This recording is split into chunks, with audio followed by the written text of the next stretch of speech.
come a little closer and lend me your ears. Don't worry, you keep yours while I keep mine. In each episode, we'll dig into the major stories, uncover the truth, and retrieve gems from Yahowah's blog. We'll discuss what's right, bark about what's wrong, wag our tails at the thrill of discovery, and take you on adventures through the exciting world we live in today. So, fasten your curiosity leash and get ready. Right then, coming to you with another episode of the Yahowah's Vlog on a Blog. Tomorrow's news, disseminated today. Let's dive in. We're going to talk more about Matsah. Matsah is the ultimate foundational term in developing a relationship with Yahowah. It is called Chag Matsah by Yahowah. It means to celebrate Matzah. Matzah is actually a 7-day celebration that we enjoy once a year. It begins with Passover.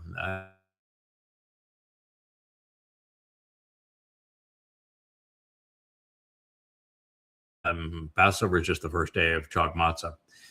And God has a great deal to say about it. Christians have, because of Paul, twisted dates and events that they know nothing about. They wouldn't know matzah from a hole in the wall or a hole in their head. But it's the single most important day of the year. And they have attributed these things to Jewish holidays. And while Jews will claim holidays like Passover and Yom Kippur and Sukkoth, they disown all the rest and even celebrate, if you will, the ones that they even acknowledge so incorrectly as to be counterproductive.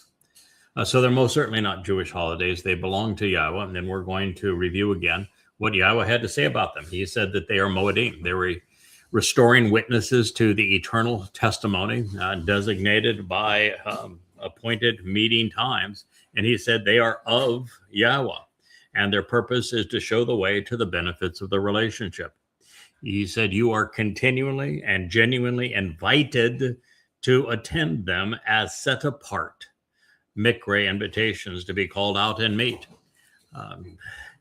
God is issuing an invitation to all who want to meet with him, who want to be welcomed into his company. You'll either accept these invitations and respond to him, or you will be excluded from his company. He said, these are Moedim. He says, these are not just Moedim, these are my Moedim. It's Moedim Ani. They are my restoring witnesses to the eternal testimony and my meeting times. For 6 days, and this is from Kara, called out, should never have been called, Leviticus 23, 1 and 2. So all the excuses are gone for Christians. The excuses should be gone even for Jews. These are not rabbinical dates. They have nothing to do with Judaism. They have nothing to do with Jews. They are strictly Yahowah's meetings. They are prescribed every year. The one that he's talking about now is Chag Matzah, and it is a 7-day celebration of life, of rendering us not guilty by removing our guilt and adopting us into the covenant family, enriching and empowering us, which is the purpose of these 3 days, celebrated over 7 days. And all of this belongs to Yahowah. God says for 6 days you should act and engage in the service of the spiritual messenger, of the messenger who is speaking by way of the spirit or ruach of Yahowah and on behalf of his message. And on the 7th day, there will be a Shabbat observance, a Shabbaton, which means all things pertaining to the Sabbath, to remember the promise and the purpose of the set-apart nature. Kodesh means non-religious, non-political nature of this invitation to be called out and to meet with God, Mikra. The spiritual messenger works, the Malaka, doing everything so that you do not have to do anything. And you can view this messenger from heaven as Dowd, who had the spirit of Yahowah come upon him, who fulfilled Pesach, Matzah, and Bikurim, or you can look at this individual as the one who is conveying this message to you about what he has done, since there's only one of each, and both are actually necessary if you're going to know what you need to know and then do what you need to do. It is a Shabbat observance to approach Yahowah, to live and abide throughout time. So if you're not interested in approaching Yahowah, if you think there's a God by another name, if you prefer Jesus Christ or an Allah or a Hashem, then this isn't for you. If you would actually like to meet and be part of the family of the one and only God, Yahowah, then, well, this is the only way to him. If you want to live and abide throughout time with Yahowah and approach him, it is through these Mow'ed. He says these godly eternal witnesses to the appointed meetings, the Mow'ed, are of Yahowah, and they are set apart. They're invitations to be called out and meet. God has two terms to describe these 7 days each year. They are Mow'ed, and in the plural, Moedim, and Mikra, and in the plural, Mikre. Mow'ed are restoring witnesses to the eternal testimony regarding these appointments, and Mikre are invitations to be called out and meet. Same 7 days, two titles describing them, which to receive the benefits of the relationship, you are invited to attend, to be called out, to be welcomed. Kara, which is the actionable ruse of Mikra. Drawing near through them at the appointed time for the restoring witness. That is Kara, called out, should never have been called Leviticus 23:4. In the first month, on the 14th of the month, for the purpose of understanding at twilight, that would be at sunset, is Pesach, Passover, according to Yahowah, who ought to know since he is God and he is authoring this message. This leads to, and during the 15th day of this same month, is the festival feast, the Chag, Matsah, of unyeasted bread, to approach Yahowah. Chag Matzah is a festival feast, and it is designated by God on the 15th day of the first month to approach him. 7 days, he said, that you should literally consume matzah, which is bread without the chametz, the embittering fungus of yeast. God's not speaking of baking powder. He is not speaking metaphorically. He is telling you, don't eat bread baked with yeast. Eat bread that has no yeast in it. I'm trying to convey a message to you. Yeast is embittering. It is equivalent to religion and politics. I can't stand these things.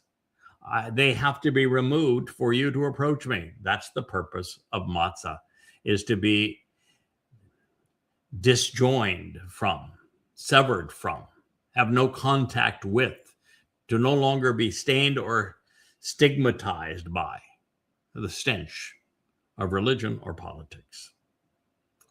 The first, foremost, and primary day exists as a set apart and cleansing invitation to be called out. Yeah, the first day of Chag Matzah is Pesach, Passover, and it is a mikra. It is for you to approach. You shall not consistently perform any of the duties of the spiritual messenger. This is the third time the malaka has been mentioned. Malaka is the feminine of malak. Malak is a masculine noun that means messenger, envoy, somebody who represents God and heaven. And with the A ending, it would be a more inclusive variation of that spiritual messenger. So this is a spiritual messenger that does many things on behalf of those capitalizing on this message. Don't do what that messenger has been assigned to do. They've already done it. Your job now isn't to be crucified as the lamb on Passover. It is not to take guilt into Sheol and deposit it there on Matsah. It is not to empower and enable the children of the covenant as they are adopted into God's family. Nor is it your job to understand how all of this fits together, how all of the pieces convey an important message, and understand who it was that fulfilled this, making it possible for us to enjoy it, because all those things have been done. Listen, learn, and then respond. Now approach and come near to be present with the manifestation of God's fiery light, to be near Yahowah for 7 days. God's not saying to walk through the light or into the light, nor is he telling you that you need to get scorched by the fire. What he is saying is approach, come near. Kara doesn't mean in, it means to draw close, to appear before, to be present with.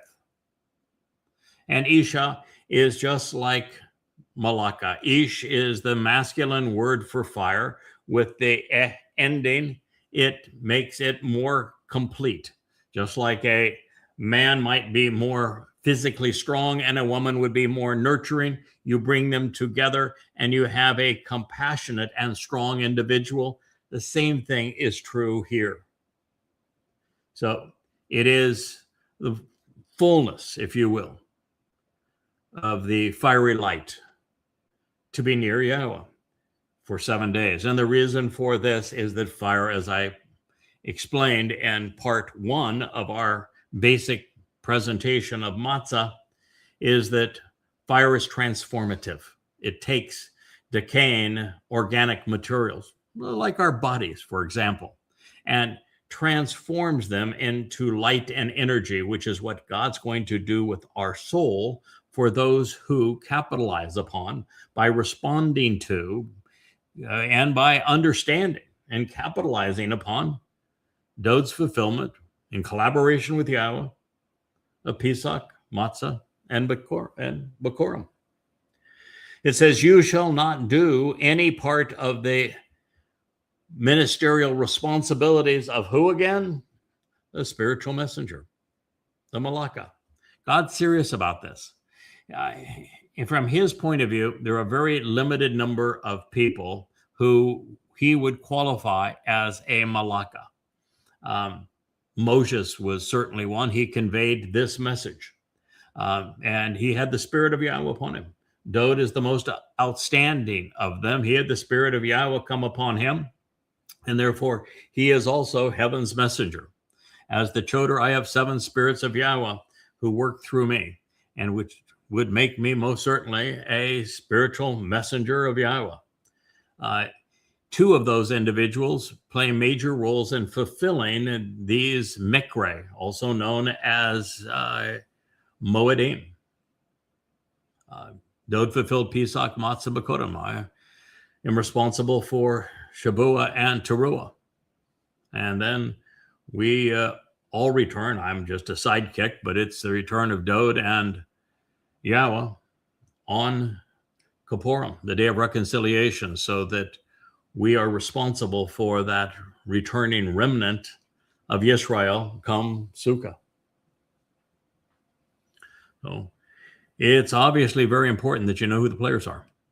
So let's step back in time to the Yatzah Exodus, freedom from the oppressive crucibles of religious persecution and political oppression. And let's have a better appreciation for how Chag Matzah was celebrated on that first occasion.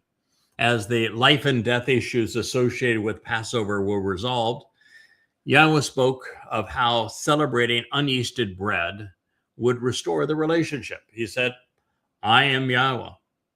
The blood will exist for you as a sign. So he is talking about putting the smattering of the blood with a piece of hyssop on the doorway to life while in Mitzrayim, in the first formal celebration of Pesach. So I am Yahowah, he says.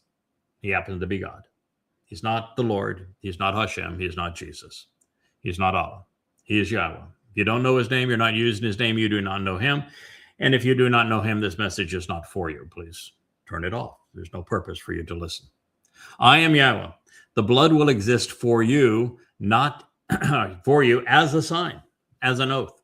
When Yahowah first introduced the two Malaka, if you will, as Maor, in the first chapter of Bereshith, Genesis, he used the term oath, that those two individuals would in fact be willing signs. They will be individuals who willfully fulfill the Mow'ed. So he's reemphasizing this and drawing your attention back to that. They will exist for you as a sign. On the homes where you are revealing the benefits of the relationship and the name. So when I see the blood, I will observe Passover, providing immunity while protecting you. And so Passover is God's way of saying that if you observe it, I will pass over you as it relates to your demise. You will continue to live. It is the doorway to life. And the corrupting plague, this negef, masheth, the debilitating, mortifying, and degrading pandemic disease, which affects and incapacitates through perversions, causing those to be ruined, to stumble and decay. He's really talking about religion, using this as a metaphor for religion. Shall not exist when I strike in the realm of Mitzrayim, in the crucibles of political and religious oppression. So God said, if I see the mark, because you've answered my invitation to celebrate Pesach, Matsah, and Bakorim with me, then I will not strike your home. I will pass over your home so that you will continue to live. As those who are corrupted by politics and religion, they will be stricken all around you. Shemoth, this is means names, should never have been called Exodus 12:13. This specific day will exist on your behalf as a memorial and a reminder of the most memorable of men, Zikaron. Remember, we in the last program we dissected Shabbaton with the own ending. There are a number of words that receive the own ending in Hebrew. When Yahowah introduces Dowd for the first time, he says he's all things pertaining to Adam. When we are learning about the importance of this special time of Chag Matzah, we're told that it's a Shabbaton, all things pertaining to the Shabbat. When Dowd returns, Yahowah says he'll be Elion, all things pertaining to Almighty God. Now here it's based on Zakar, which is memorable men. And so it's all things pertaining to the most memorable of men. And you should celebrate a Chag, a festival feast with him to approach Yahowah. So who are you celebrating this with? Who's him? You know? Because if you don't know, you probably shouldn't be celebrating it. Because I don't think there's one in a million. In fact, I know there's not one in a million people who know who him is to approach Yahowah. Now, you can say, and it's a possibility, I have no problem if you were to say, well, him is Yahowah. Okay, it's a little awkward because Yahowah's name, it says with him to approach Yahowah. So it would be with Yahowah to approach him as opposed to Eth-Hu La Yahowah. But you could still make that claim. Or you're going to designate the Zakaron in this case, who is the most memorable man associated with Chag Matzah, with the fulfillment of Pesach. Dowd. Absolutely, it's Dowd, the man who fulfilled it.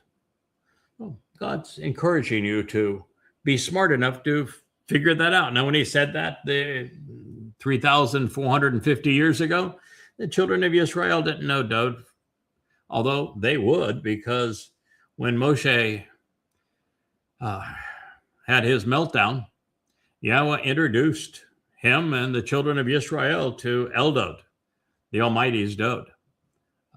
Right there at that time, he also introduced them to a prophet named Mow'ed, who would be that other fellow that is a Zikaron, who would fulfill and explain these days. And it says, and you should celebrate a festival feast with him to approach Yahowah throughout all of your lives and generations. Continuously and genuinely celebrating the festival feast with him as an engraved prescription for living. Chukah, something that is clearly communicated and inscribed, literally engraved in stone, of what you should do in life to be cut into the relationship. A chukah. Shemot, the names, should never have been called Exodus 12:14. 7 days you should consistently consume. Always, consistently, regularly, habitually be nourished by matzah, bread without yeast.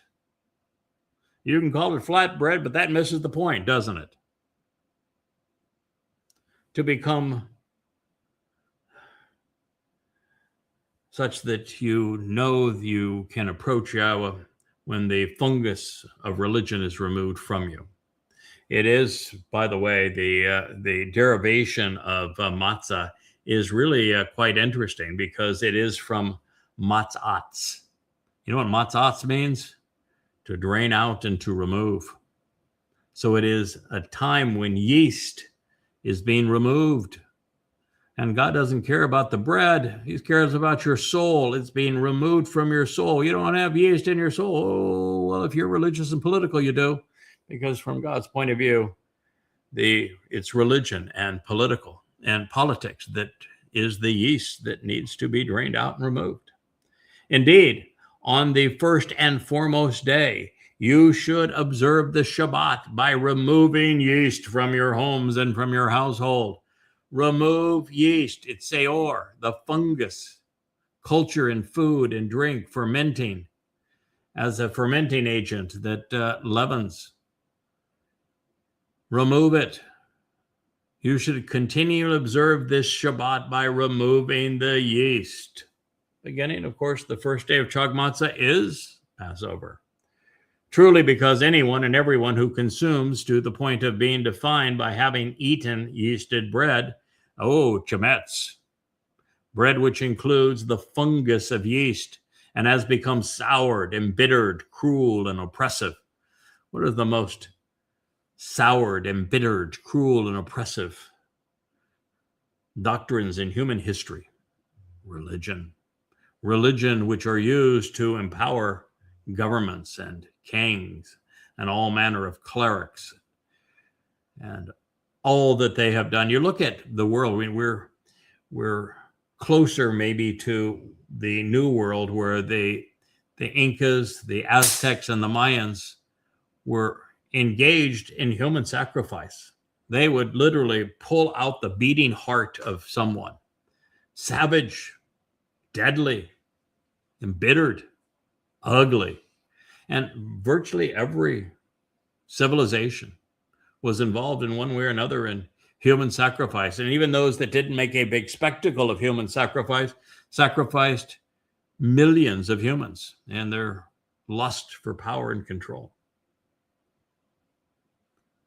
So that individual soul who does not do this. So anyone, it says anyone who consumes to the point of being defined by having eaten yeasted bread, that individual soul shall be cut off and separated. Now, shall be karat. This is important for a number of reasons, and we have to be very careful of what it says. They said they'd be cut off and separated from Yisrael, from those who engage and endure with God, from the first and foremost day until the seventh day. All right. So you say, well, I'm not part of Israel anyway, so that doesn't apply to me. Okay. Well, if you're not part of Israel, then the Mikra don't apply to you. Matzah doesn't apply to you. Passover doesn't apply to you. The covenant doesn't apply to you. The Torah doesn't apply to you. None of it applies to you. Heaven doesn't apply to you. God doesn't apply to you. You're either with and supportive of those individuals who engage and endure with God, Yisrael, or you stand apart from God and are an enemy to him and to his people. All of those who are anti-Semites, which is the majority of the world, vast majority of the world today, you all stand apart from God. Not a single one of you will see heaven. Not one. So before you say, well, that doesn't apply to me because I don't want to be part of Israel anyway, that's good. Good riddance. Goodbye. You never will. Now, what it's saying here is if you eat yeasted bread, which Christians do, Muslims do, during the 7 days of Chag Matzah, then that individual soul will be cut off and separated, karat, from Israel. All right. God's saying, I'm not going to kill you. You're going to die, and I'm not going to save you. That's what that means. When you die, that'll be the end of your life. Your soul will dissipate into nothingness. And he was kind enough to tell us that the whole fuss was over souls. Do you think that chametz, yeast, can affect your soul one way or the other? Soul is an entity that exists outside of the framework of the three dimensions that we understand. We can't measure it as a form of energy. We can't weigh it as matter. It exists outside of our frame of reference. And yet every animal has one. And the moment ours is gone, we're dead. Our bodies die the moment our souls leave them. And so God is kind enough here to say, all right, I want you to think this through. What you eat affects your body. But if you don't follow my instructions regarding this, it's going to affect your soul. Now, what you eat has no effect independent of God on your soul. It only affects your soul if you disregard what God says. So this is a very important point here.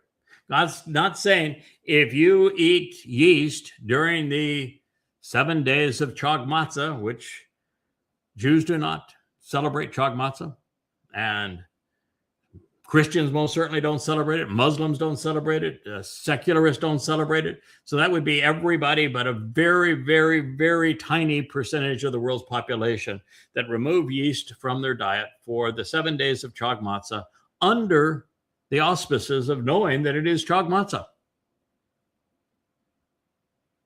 And so it's your soul that will pay the price for what your body does. Not because your body has any influence on your soul, but because you chose to ignore God's provision for elongating the life of your soul and expunging that soul of religious and political guilt. So because you retain your political and religious guilt, then you're cut off and separated from Israel. And Israel means individuals who engage and endure with God. It's from Ish, Sarah, El. Karat happens to be the term that serves as the operative verb related to cutting and establishing the covenant, the bereth. The covenant family happens to be the one place that if we accept its 5 conditions, that we are given the benefits that are prescribed here in the first 3, Mow'ed Mikre, eternal life. We are rendered not guilty because our guilt is taken away and deposited in Sheol on Matzah. And then we are adopted into the covenant family, enriched and empowered. And God says in the 89th Mizmor that it was Dowd through whom he cut and established that covenant, which means he fulfilled Chag Matzah. And it is for all 7 days. 7 is God's formula. So we have this on very good authority, whether we concur with him or not, whether we accept or reject his approach during Pesach and Matzah, there can be no doubt that these are God's instructions. And Christianity and Judaism are in wholesale violation of them, which means they are not alternative ways to God. They are alternatives to being with God. And he wants us to know that our decisions have consequences. To survive beyond our mortal demise and enjoy eternal life as part of the covenant family, we must capitalize upon Passover and unyeasted bread. These are Yahweh's gifts, albeit brought to us by his son's sacrifice. And considering the price he paid to deliver them and their value to us to rebuff his generosity, engenders a reciprocal response. For those who may protest at this point, saying that the penalty is simply expulsion from a country from which they have no affinity, beware that Yahweh coins names to convey relevant meanings. And as I have shared in this one, it means to be cut off from those who engage and endure with God. That's a very poor life choice.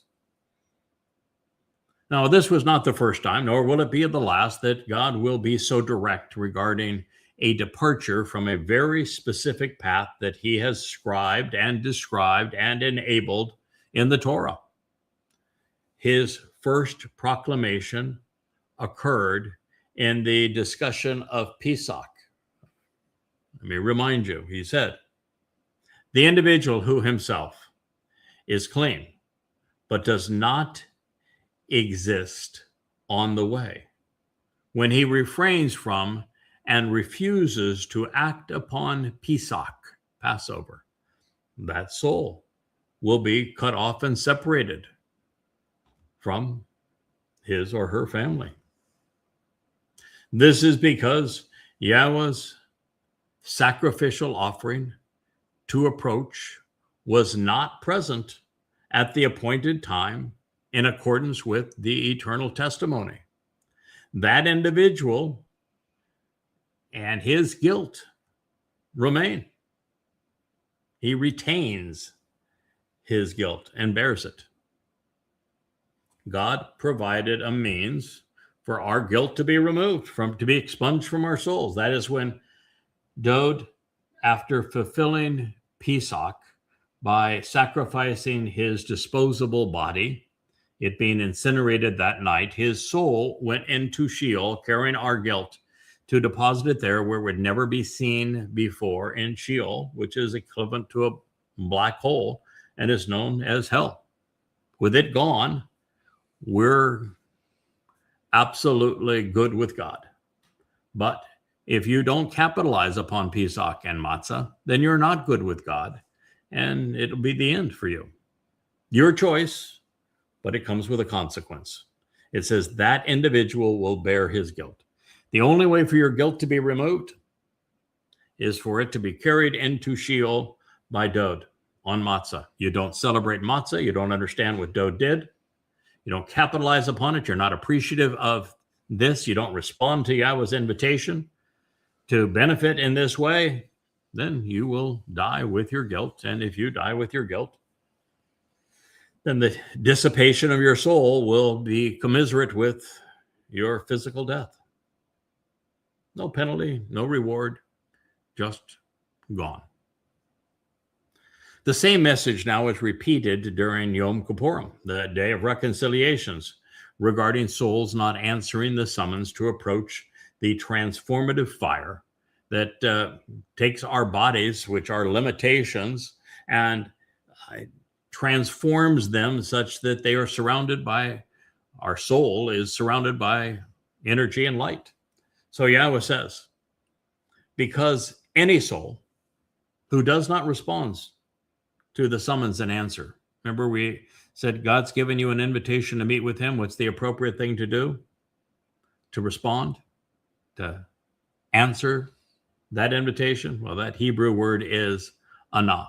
Here it says, if you lo anah, if you do not reply to the call on this corporeal and empowering estem, that means essential, the substantive, the essential, the literal, the backbone of the entity.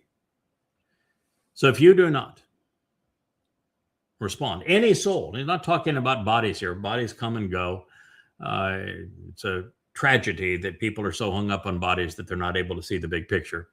But Because any soul, a nephesh, not a body, not a person, a nephesh, any soul who does not respond to the summons and answer on this corporeal and empowering, essential day, these shall be cut off and separated from the family.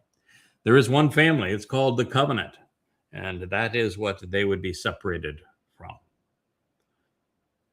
Korah, called out, should never have been called Leviticus 23:29. So please note that Yahweh did not say that he was going to kill these people. God did not say that he was going to torture anyone in hell either. From his perspective, every soul is free to make their own choices. All Yahweh has said is that when the life of a soul who retains the stench of religion is over, it's over. That soul will perish, ceasing to exist. No penalty, no reward.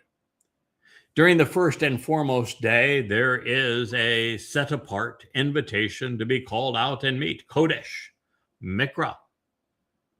And on the seventh day, there is a unique and special summons for you to approach by reading about the meeting existing for you to approach.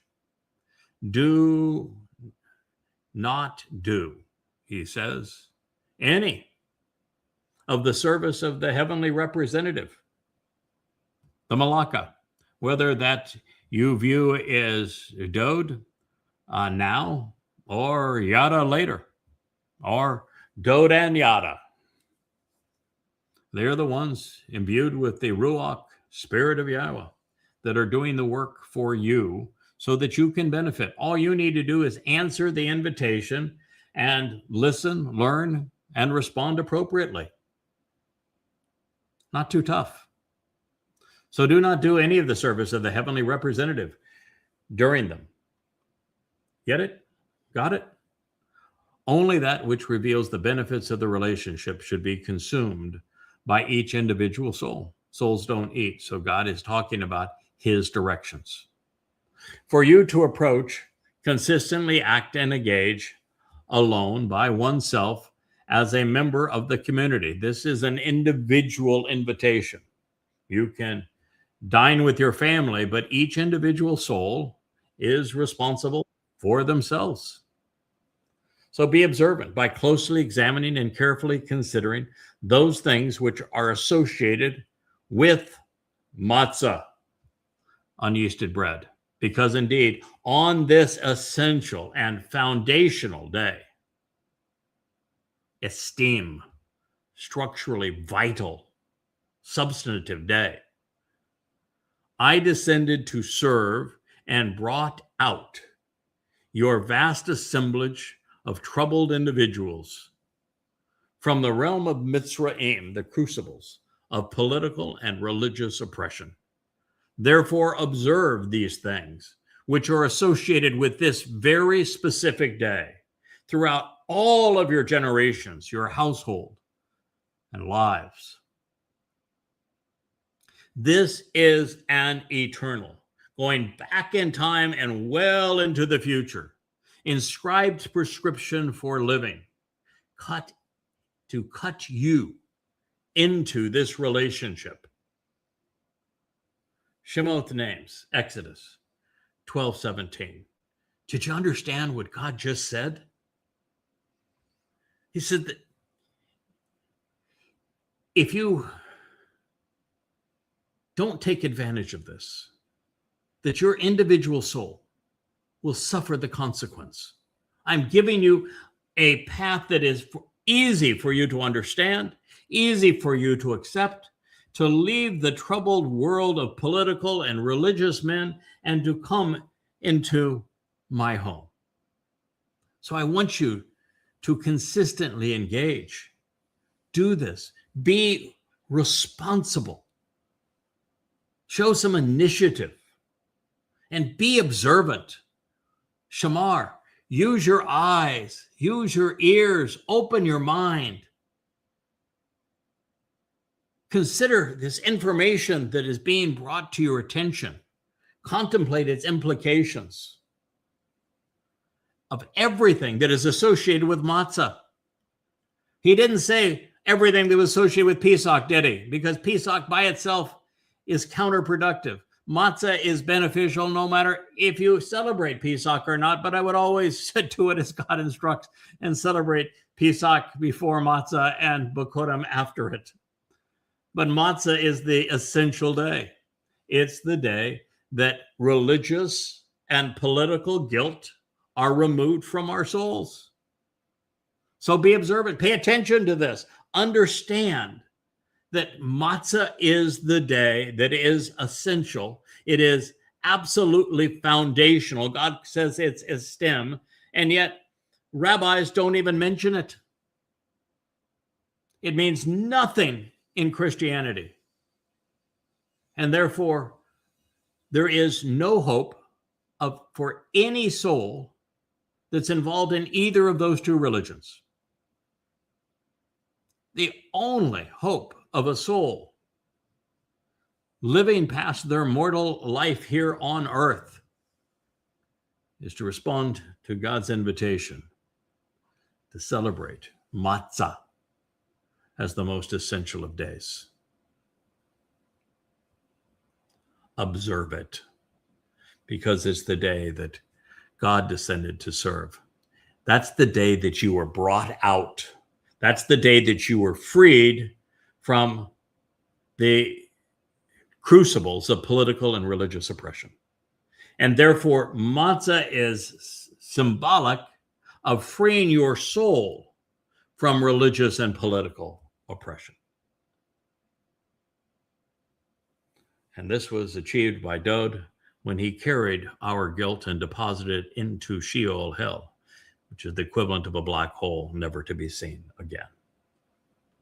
So God doubles down on this. Observe, observe, observe. Shamar. Shamar does not mean that you must keep. It means that you should look, pay attention, be observant, closely examine, carefully consider the things that are associated with this specific day. Matzah, when the corrupting influence of religion and politics are removed from your soul, and do so forevermore throughout all of your generations and lives. God says this is the eternal inscribed prescription for living, something that has existed back into antiquity and will continue throughout all time. It's chiseled in stone. It's inscribed. It's a prescription for living. It cuts you into the relationship. And just so that you have no chance of missing this, God reinforces his message. In the first month, that would be Abib, time of renewal. On the 14th day, at sundown, you should consistently consume matzah, bread without yeast, bread without the fungus of religion and politics, as an enduring witness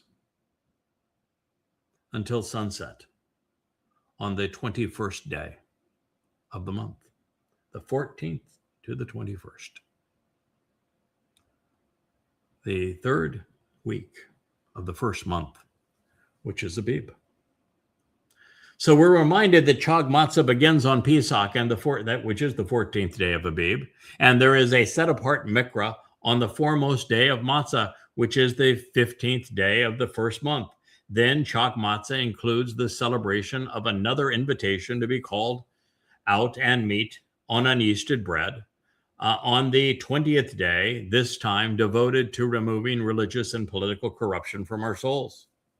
And during the process, Yahowah asks us to abstain from consuming any more yeast, since the fungus is symbolic of the plague from which the children of Israel were being rescued, political and religious oppression.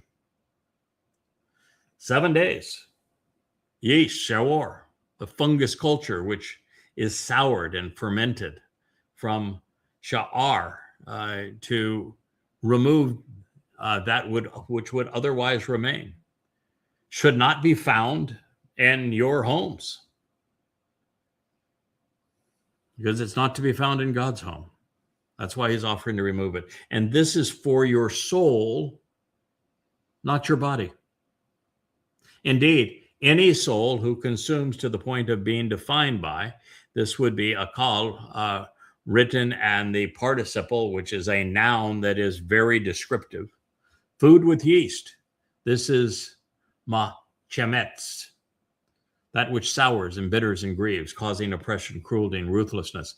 It is from to ponder the implication of shemetz, to make acerbic and embittered, leading to malice and coercion. The children of Israel were embittered malcreants during the entire time of the Exodus. And during much of that time, they were expressly religious.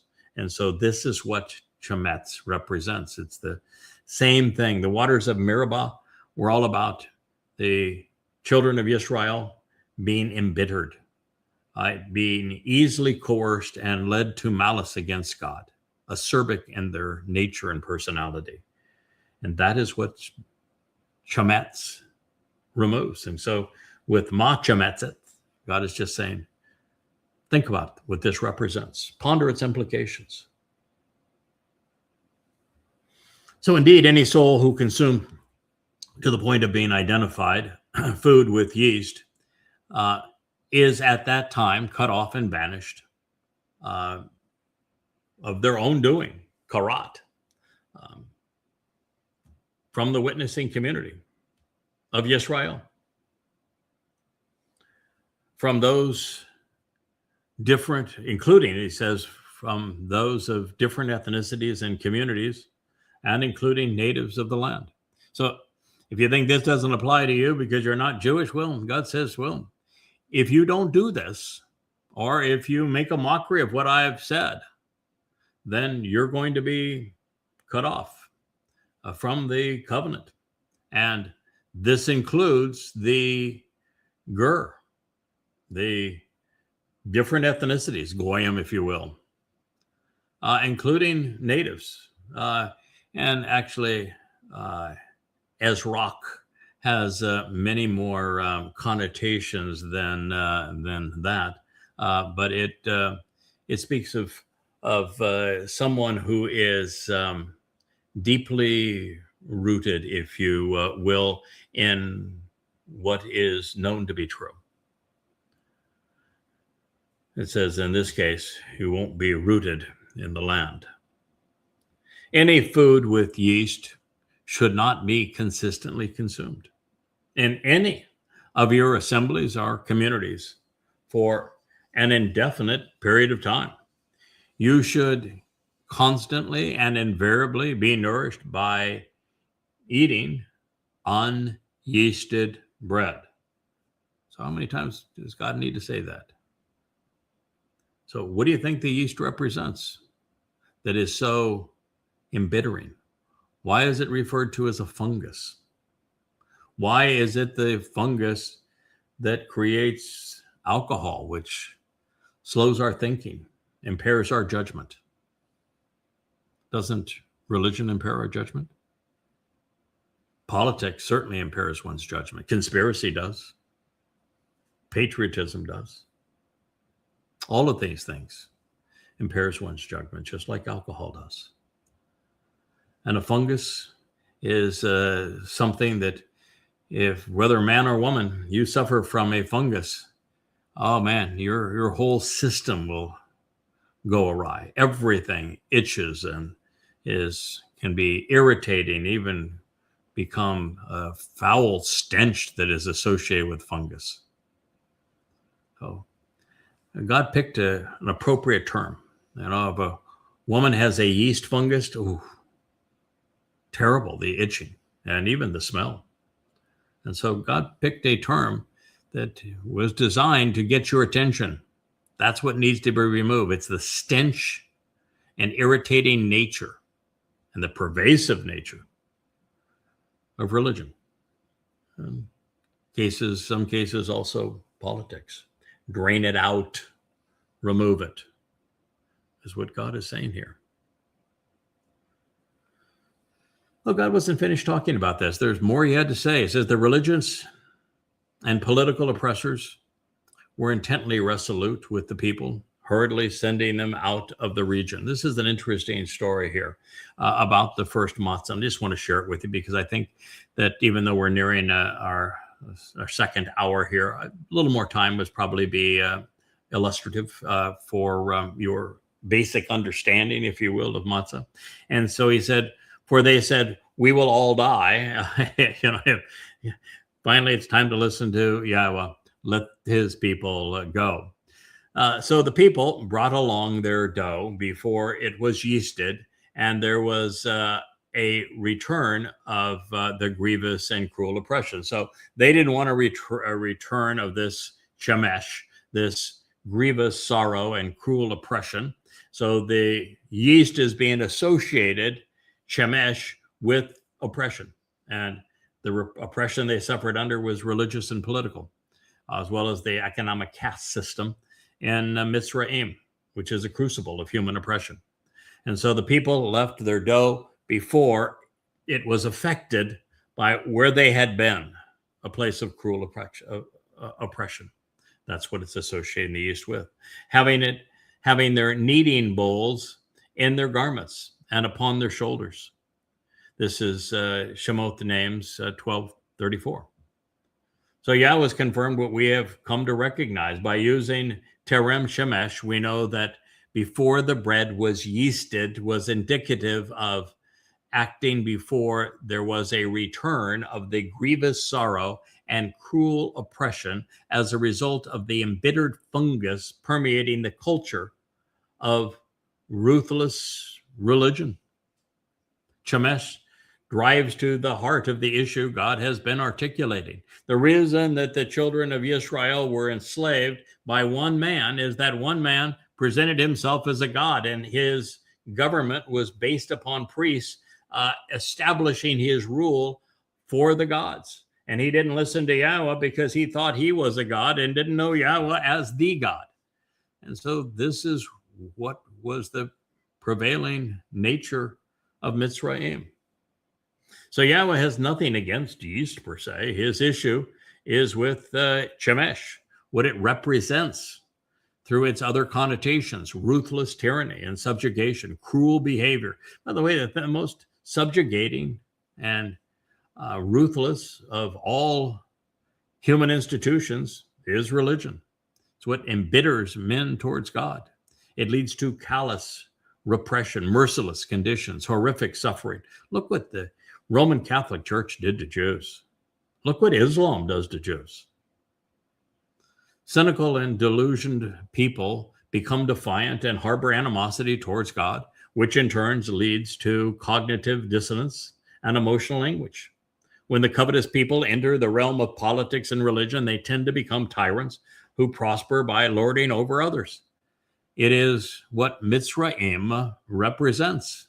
It has Sarah in the middle of it, which is to be confined and to be troubled. And that is the purpose of unyeasted bread, to remove that. Similarly revealing, the same three Hebrew consonants can be vocalized: shamash, which means to devise an unjust plot or plan, which leads to the mistreatment of others, plundering them, destroying their land and possessions while terrorizing and killing them without any hint of morality. Sounds like Islam, doesn't it? Mitzrayim indeed. While it was inadequate on its own merit following 8 decades of enslavement, Yahweh gave the captors the opportunity to make reparations, and they did. And so when we benefit from Matsah and our guilt is removed, the symbolism here is that we will be similarly enriched in very tangible ways. That's the purpose of Bikurim. When the children of Israel had engaged in a manner consistent with Moshe's message, they asked the religious despots and political tyrants of Mitzrayim for implements and cooking vessels, silver, objects, and gold, in addition to clothing. Yahweh bestowed and granted for the family a sense of empathy, resulting in a favorable and compassionate disposition in the sight of the religious and political oppressors, such that they let them have what they requested. They were enriched because they trusted God. Therefore, they spared Mitzrayim, the crucibles of religious oppression. They were spared from being utterly destroyed by God because they were of benefit to God's people. One of the very first prophecies in the Torah.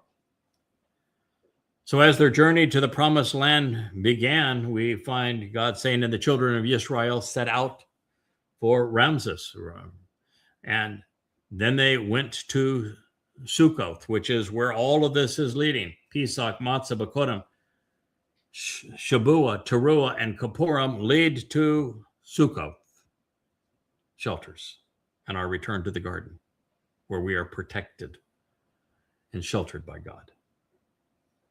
With approximately 600,000 individuals, 6 being the number of men on foot beside little children. And they baked the dough, which they had brought out of the crucibles of oppression as flat loaves of unyeasted bread, because there was no yeast added, as they had been expelled from Mitzrayim, the crucibles of political and religious oppression, and they would not have prevailed if they had delayed. That is my suggestion to you as well. You don't have much time left. Do not delay. The world's going to get very nasty over these next 7 years. Moreover, they had not done anything to prepare food or provisions for themselves. And it came to pass at the completion of 30 days and 400 years in this one very substantial, essential, and foundational day. It came to be that everyone who was part of the vast assemblage of individuals following their leader, Yahowah, came out from the realm of religious and political persecution and tyranny. Exodus 12:41. It is a night to be alert while holding an evening vigil, to approach Yahowah, for them to come out from the land of Mitzrayim and the crucibles of religious oppression. Yes, the night of Matsah is a night to be alert, holding an evening vigil, all to approach Yahowah, and for them to come out and away from religious and political oppression. It is the night to be vigilant, closely examining and considering the means to approach Yahowah. For all of the children who engage and endure with God, and for every generation. We'll conclude with one more section of Yahowah's testimony, and then I think you'll have a fairly robust, basic understanding, if you will, of Matzah.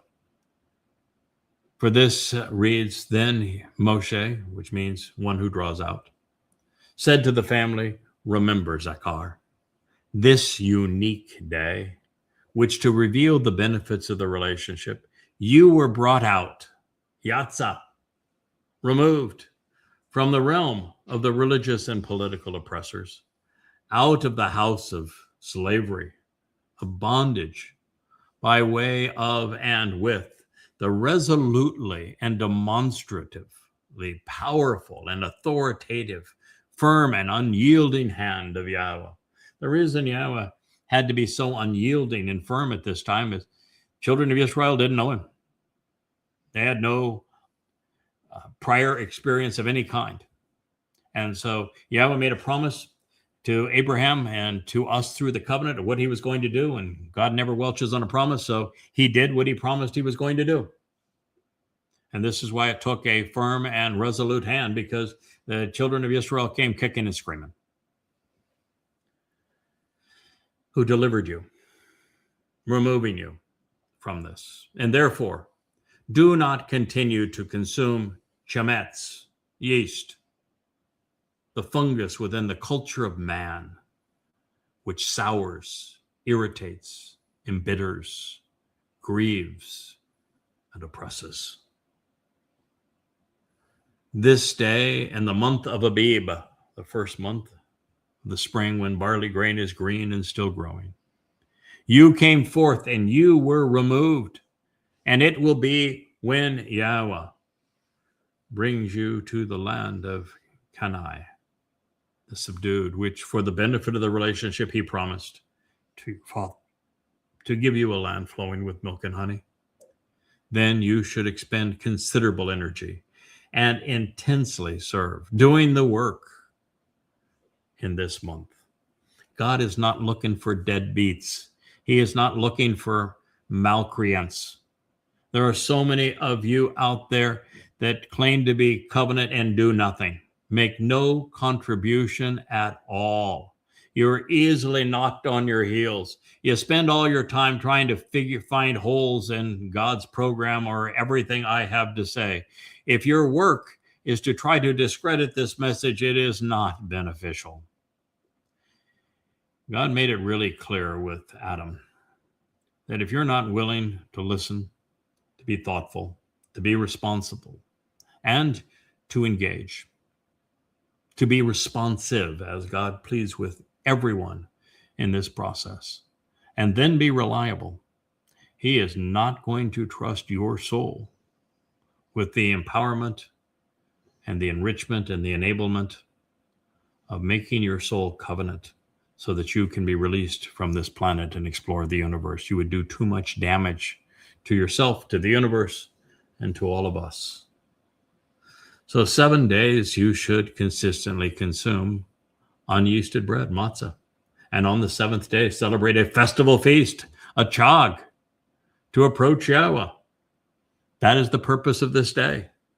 Matzah, unyeasted bread, should be consumed for 7 days. And there shall not be seen any yeast, any corruptive fungus among you. At ease disease, let there not be a fungus among us in any part of your territory. Tell your children about this day, saying, for the sake of the participants who benefit from this occasion, Yahowah engaged to do this for me. When I came out and was removed from the crucibles of oppression, and it shall exist on your behalf as an awe-inspiring sign to guide your hand, your influence, and your actions so that you make a difference. And it represents a zikaron. It conveys the nature of the most memorable of men, a memorial reminder for comprehension between your eyes, for your perspective, for the purpose so that the Torah teaching and guidance of Yahowah exists in your mouth and your speech, from your eyes to your mind, and then out through your mouth. May it all be consistent. May it all be such that your words convey the very Torah teaching of Yahowah. Indeed, because the powerful, strong, and resolute shazak hand, the uncompromising and unrelenting hand of Yahowah, brought you out, removing and delivering you from the oppressive nature of the religion and politics of Mitzrayim. Something that we can build a foundation of knowledge upon. I don't think we'll have dual programs on many of the topics that we bring up over the next 100 days related to the basics.